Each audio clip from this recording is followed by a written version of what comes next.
ఈ చిత్రంలో కనిపిస్తున్నది నెల్లూరు జిల్లాలో హిందువులు ముస్లింలు ఐకమత్యంతో జరుపుకునే రొట్టెల పండగ. ఇది నెల్లూరు జిల్లాలో ఉన్న స్వర్ణాల చెరువు వద్ద జరుగుతుంది. దీనిని ప్రతి సంవత్సరం మొహరం నెలలో నెలవంక కనిపించిన 11వ రోజు నుండి 3 రోజుల పాటు నిర్వహిస్తారు. లక్షలాదిగా ప్రజలు పాల్గొంటారు. ఈ పండుగలో ముఖ్యంగా మహిళలు అత్యధికంగా పాల్గొంటారు.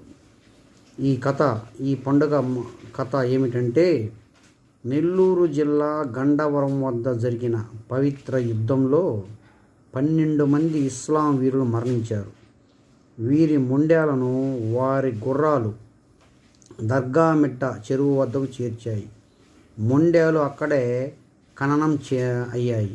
కాలక్రమంలో ఈ 12 మొండెలకు స్థానికులు సమాధులు నిర్మించారు. ఆ స్థలానికి బారహ్ అనగా 12, షహీద్ అనగా వీరుడు అని పేరు పెట్టారు. ఈ మరణించిన 12 మంది తలలలో 7 తలలు మాత్రమే యుద్ధం జరిగిన చోట లభ్యమయ్యాయి. ఈ 7 తలలు లభ్యమైన ప్రదేశాన్ని షాతో షహీద్ అంటారు. నెల్లూరు ప్రాంతాన్ని పరిపాలించిన ఆర్కాటు నవాబు భార్య తీవ్రమైన అనారోగ్యంతో బాధపడేది. ఆ రోగ నివారణకు నవాబు ఎన్ని ప్రయత్నాలు చేసినా ఫలితం కనిపించలేదు. దర్గామిట్ట చెరువు వద్ద రజక దంపతులకు ఈ 12 మంది యుద్ధవీరులు కలలో కనిపించారు. సమాధులపై ఉన్న మట్టిని నవాబు భార్యకు లేపనంగా పూస్తే ఆమె ఆరోగ్యం కుదుట పడుతుందని తెలిపారు. ఆ దంపతులు ఈ విషయాన్ని నవాబు ఆస్థానంలోని రాజగురువుకు చేరవేశారు. రాజగురువు ద్వారా విషయం తెలుసుకున్న నవాబు బారా షహీద్ నుండి మట్టి తీసుకొచ్చి ఆ భార్యకు లేపనం చేస్తారు. దానితో నవాబు భార్య ఆరోగ్యాన్ని తిరిగి పొందుతుంది. దీనికి కృతజ్ఞతగా ఆర్కాటు నవాబు భార్య సమేతంగా బారా షహీద్ను సందర్శించాడు.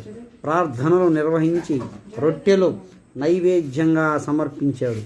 అక్కడ ఉన్న ప్రజలకు ఈ రొట్టెలు పంచాడు.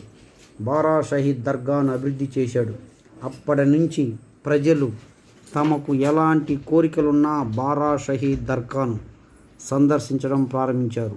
వారి కోరిక తీరితే తర్వాత సంవత్సరం దర్గాను సందర్శించి రొట్టెలు పంచుతామని మొక్కుకుంటారు.